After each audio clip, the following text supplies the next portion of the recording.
Hello and a warm welcome to another edition of To The Point. On the show this week, a very special guest, one of the veteran scientists of the country who's just retired from the Indian Space Research Organization, and he's one of the backbones of the space programs in India. I welcome Mr. AS Kiran Kumar on the program. Thank you very much. It's a real pleasure, Mr. Kiran Kumar, to have you on our program. And with the recent launch of the ASAT missile, my first question to you is that what does ASAT launch mean for a country like India? No, as a country which needs to make use of the space technology for all its activities, today we make use of the space technology with a number of satellites, providing us capability of Earth observation, communication, navigation, and even space science.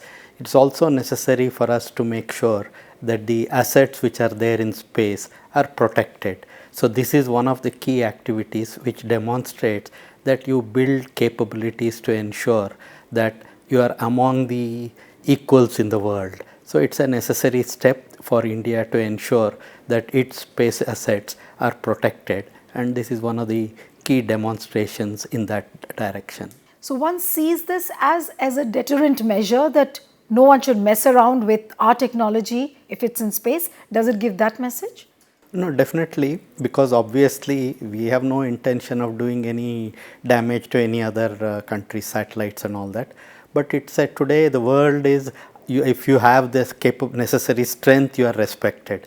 So it is necessary for us to show to the world that you have the capability of doing, means taking corrective actions if it is necessary, or even taking necessary actions to retaliate if it comes to that. As India is just the fourth nation which has joined this club of elite club, where we had US, then we had Russia, China, and now fourth is India, which has done the ASAT launch. Now, at this point of time, when the world has only 4 countries with the ASAT technology, is there a need now to frame up a regulatory mechanism so that none of the countries mess around with each other? No, actually it's not just now. It has been in the discussions for a long time, because as you can see that outer space is supposed to be the entire humanity's heritage, and it's for the benefit of the entire humanity.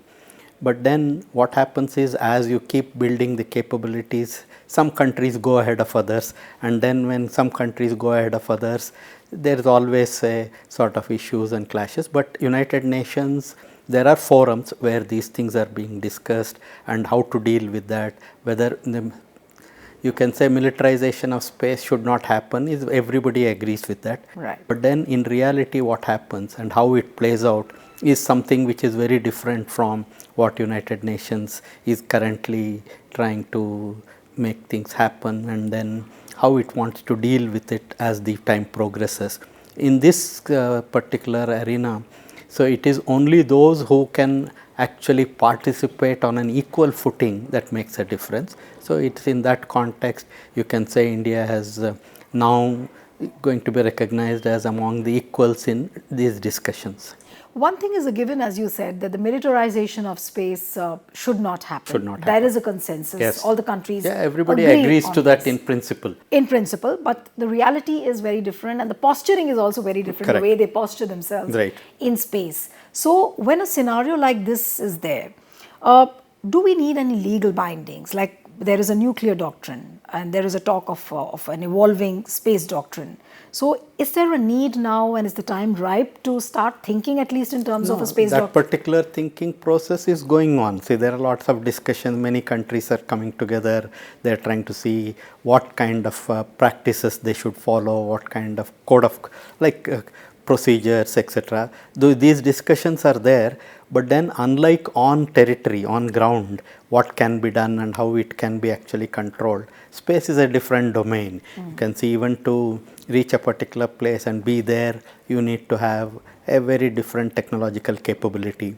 And then as people are now looking at colonizing outer space or getting into other planets, etc., there is a host of new kinds of things that are coming up, both in terms of space exploration, exploitation, and here again whether, for example, resources in the outer space, can one country take advantage of its technology and then deny to others. These are all many issues which United Nations organization, there is a UN COPUS which keeps discussing these issues. Okay. And there is a forum and there are discussions taking place on this. Okay. Post the ASAT launch, there's a huge talk about how much debris the ASAT missile has left.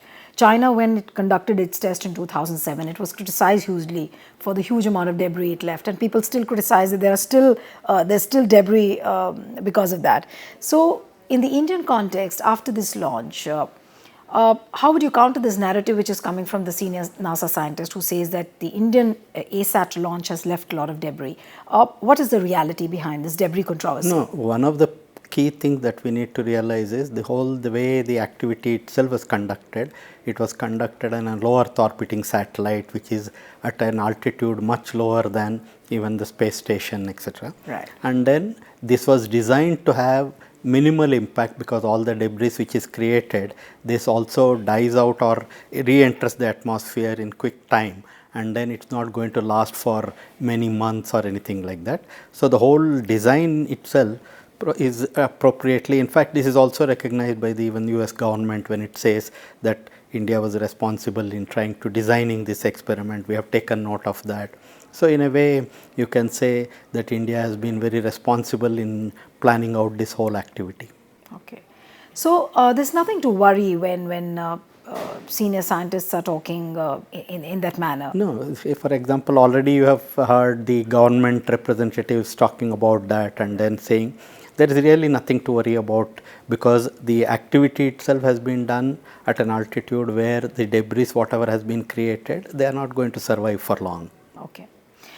Taking you away now from the ASAT missile launch, coming to the larger space program of India, which are the biggest milestones where we really achieved a lot, and especially how we are applying them in our daily lives. Not many people know. We'll see here and there some missile launch happening on some day, then some other missile launch happening on another day. But the layman doesn't know in what context these missiles are being used in everyday life. No, it's what ISRO is doing is not in the missile. It's only the rockets which carry the satellite for a particular function.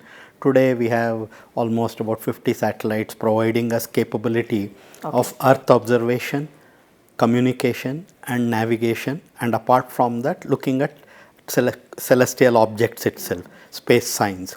So we work on all these 4 areas where if you look at the way the program started, in fact this year happens to be the Vikram Sarabhai's centenary year. ISRO is also going to celebrate. Now Vikram Sarabhai we consider as the father of our space program. His primary objective was how to make use of the space technology for providing solutions to the problem we face in the country. Just to start the whole thing, when in 1975 an activity of what was called satellite instructional television experiment which was done, when those days it was only terrestrial transmission which was covering few metro cities, only 4 metros. But then at that time, borrowing an advanced technology satellite from America, for 1 year an experiment was conducted in 2,400 villages of the country, and then showcasing to the country that the way to reach the entire country is through satellite based, geostationary satellite based communication system for broadcasting, for communication and for meteorology. Starting from that time, today you can say we have a satellite which can look at Earth every 15 minutes and very different wavelengths, and it can generate the temperature and humidity profile, and this data goes into the numerical weather forecasting model. Today we also have satellites which can generate ocean wind vector information. As you can imagine, any model when it runs, it depends on how good is the input data and how vast is the coverage. The oceans, if you want to make in situ observations, it's not possible. It's only through satellites which can cover. Today, globally, if the weather predictions, etc., have improved, it is because of the huge amount of observations from space which is going into that. So we have our own satellites which is providing, like I said, every 15 minutes information about cloud cover and temperature and humidity profiles. This is going into the database of numerical weather forecasting models of IMD. Okay. So today we have a capability to predict cyclone landfall within half an hour in right. time and 20 kilometer in place error, which saves huge number of lives when super cyclones occur. You may recall in the earlier decades when a super cyclone comes, tens of thousands of people used to lose their lives. Last many super cyclones, because the information is available well in advance, and people can be evacuated beforehand. Because of that, that's happening. Similarly, if you look at another area of importance is fishermen being provided information about fishing, prospective fishing zone. From 99 onwards, using the satellite's ability to look at the color of the ocean and then the chlorophyll, then the food chain of the fish and temperature front, you are able to tell which location in the ocean fishermen can get the fish. So this is being done since 1999 and from Indian National Center for Ocean Information System in Hyderabad, where the fishermen are provided latitude, longitude information. Right. To that, recently we have added in our Navik system. You can see a small gadget. Which is the equivalent of the GPS. GPS thing. So you have a small gadget which is fitted to the boat of the fisherman, which operates on battery. This receives the signal from the Navik, locates itself, and also the prospective fishing zone information sent as messages from the Navik satellite. Okay. Based on that, in the hands of the fisherman, mobile, which does not have any connectivity to terrestrial system, but it connects to this small gadget through Wi-Fi or Bluetooth. Right. In his mobile, as a video compass needle, he is shown where to go for fishing. Then in his mother tongue, he gets audio information, not only about where to go, but also about any weather vagaries that can happen in the coming days, okay. which could endanger his life when he is in the ocean. Right. Then if he is coming anywhere near the international boundaries. So you can see a person who does not know reading or writing today is benefited from the space technology right. for his livelihood. Actually, to tell you, per year the amount of money saved for the country is almost 15 to 20,000 crores because the petrol and diesel that the person saves in reaching the fishing area and then assured catch of the fish, etc. Similarly, in the Navik today we have a system which is called Gagan, where the GPS information, any errors that are present is actually measured over the Indian subcontinent and specific information is beamed from our Gagan payloads. And then in India today, any aircraft which is registered beyond January of 2019, they are supposed to carry this receiver permanently. So they get themselves registered with Gagan. Because of that, their assured safety of life is there and guaranteed. Because many times on your mobile, if you look at the position, it could be in error, in huge errors are possible. Right. But these correction signals, when it is used, the error is less than 2 meters and in some cases okay. it will go. So all the aircrafts which are actually, so both for en route planning as well as for landing, they make use of this. Then in terms of communication, whether it's ATM or for terrestrial links that are there, communication is used. Today we have the direct-to-home television sets, broadband signals for reaching out to the gram panchayats and this thing. Then we also have, the advantage of looking from space is you don't see boundaries, whether it is state boundaries or national boundaries. You can collect information about the entire globe. So you can also talk about changes that are occurring due to climate.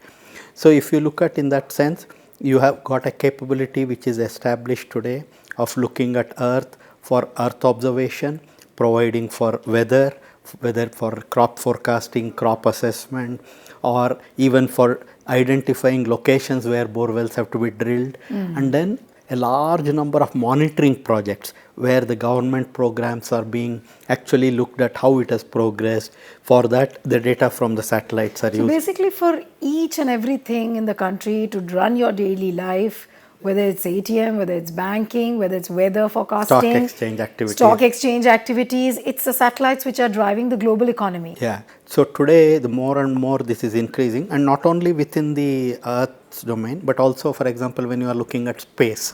See, you can, for example, our moon mission. The moon mission, though we were very late in the conducting the mission, man had landed on the moon, a large number of probes had gone around the moon.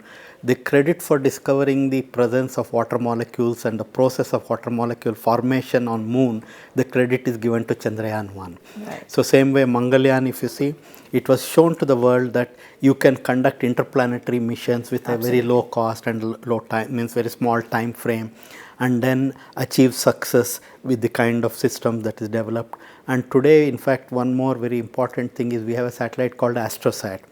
This ASTROSAT, we built the telescopes from the Indian academic institution like Tata Institute of Fundamental Research, Inter-University Center for Astronomy and Astrophysics, Indian Institute of Astrophysics, Bangalore, IISc, Raman Institute, PRL, etc.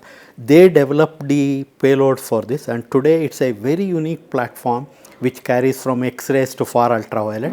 And more than anything else, in the far ultraviolet region, this satellite carries the world's highest angular resolution telescope, 3 times better than the next best in the world.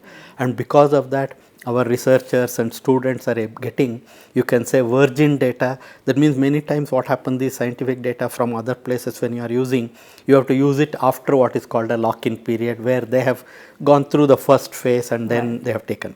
But now this is actually making a huge number of new observations, whether it is the black hole collision or neutron stars collision when it happens, and then the kind of observations that are there, there is an opportunity.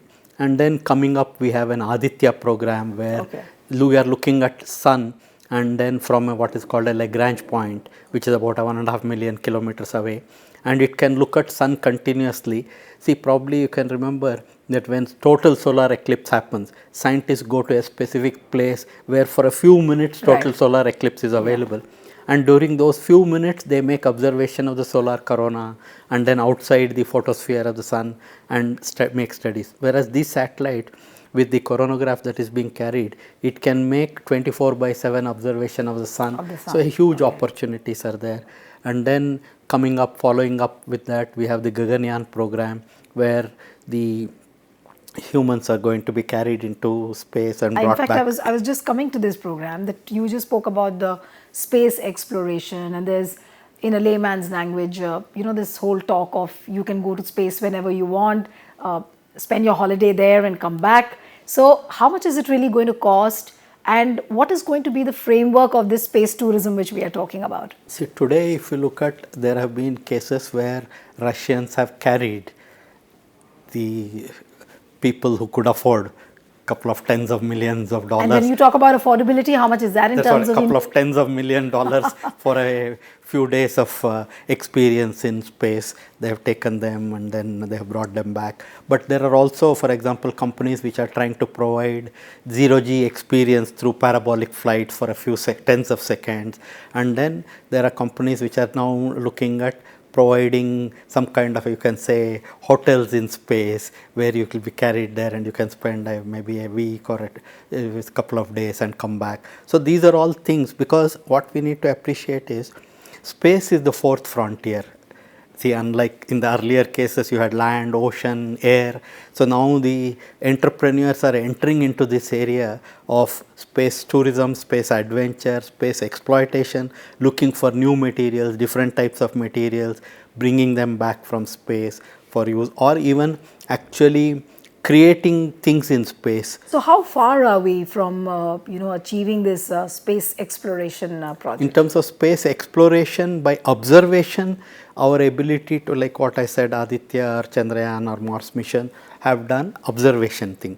But you also need, apart from this, like an orbiting, flyby, orbiter, lander, then retrieval thing, sample return. These are the categories. So now we have done orbiter, then in Chandrayaan 2 we are doing the lander, and then in future we lander would be a manned mission? No, lander is not a manned mission, it's a robotic mission. Chandrayaan 2 is a non-manned mission, but our first manned mission is expected to happen before the 75th anniversary of Indian independence.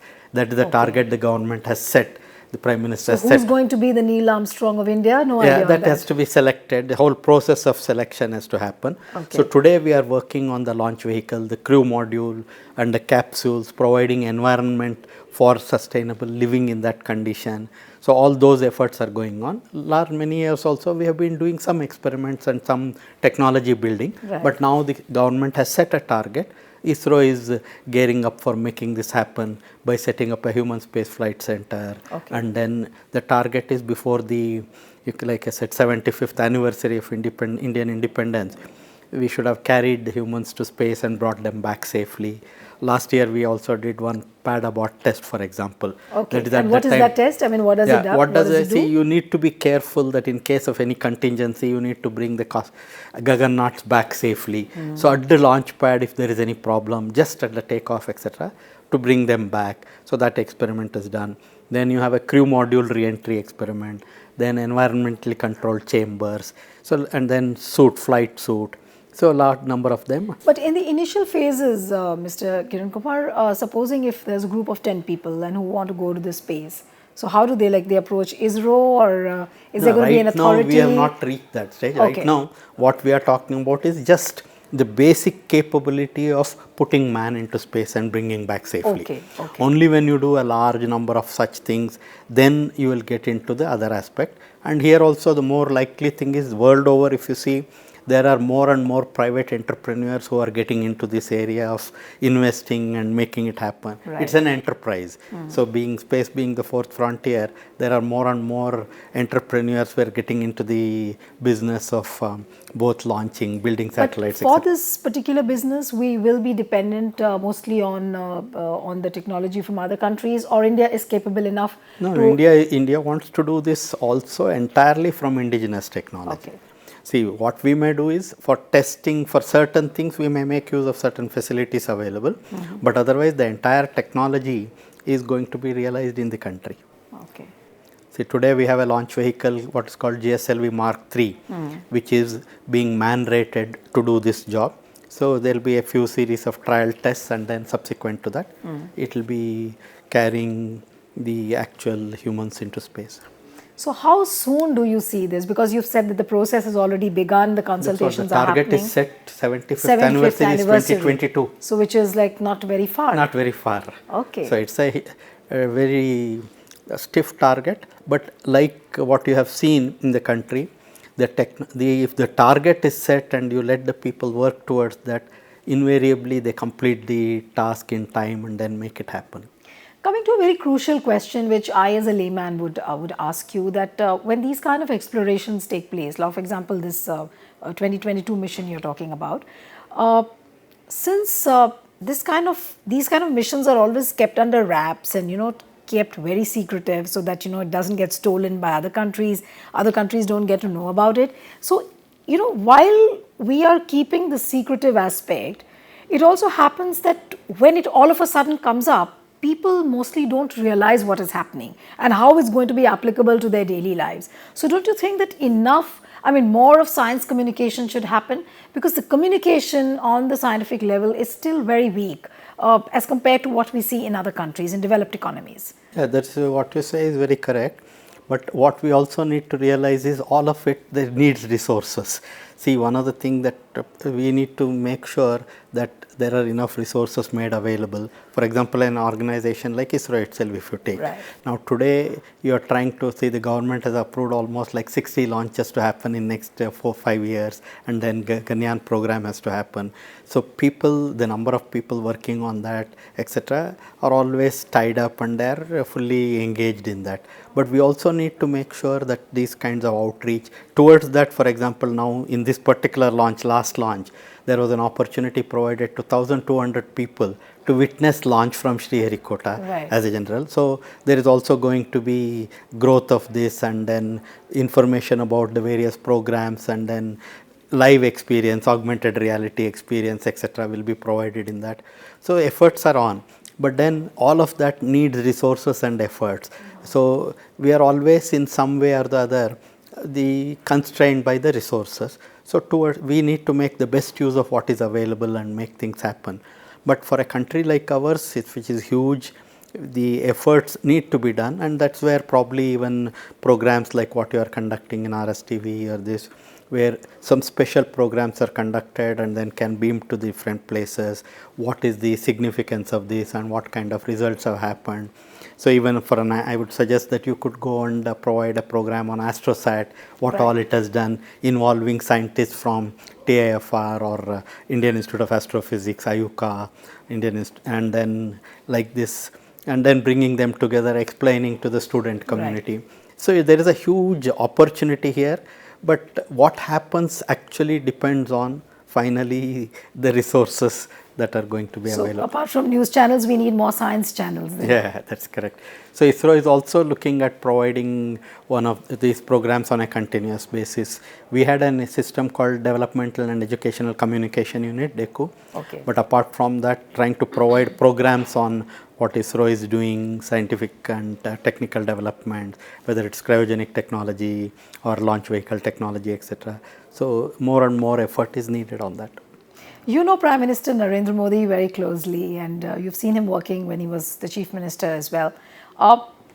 He has a certain penchant for technology and the new gadgets coming in, and he wants to, apply them in people's lives. So, what has been your experience with him? No, see, one thing is very clear, that to find solutions to the problems of the country, a large country like ours, he is also very clear that it's only through science and technology we can make a difference and we can bring in. So in that context, he has been very clear that how to make use of the space technology in all the activities. Actually, way back in 2015, there was a program which was conducted where all the secretaries of various departments were brought together, and then a large number of projects taken up and done. So, use of space, science and technology for addressing the problems of the society and enabling those who are doing science and technology has been one of the hallmarks of his approach to problem solving in the country. I'm sure your contribution has been excellent, when it comes to ISRO and your contribution towards the country, and wish you all the best in whatever you do, sir. Thank you very much. So that's it on this episode of To The Point. See you next time with another personality. Goodbye and thanks for your time.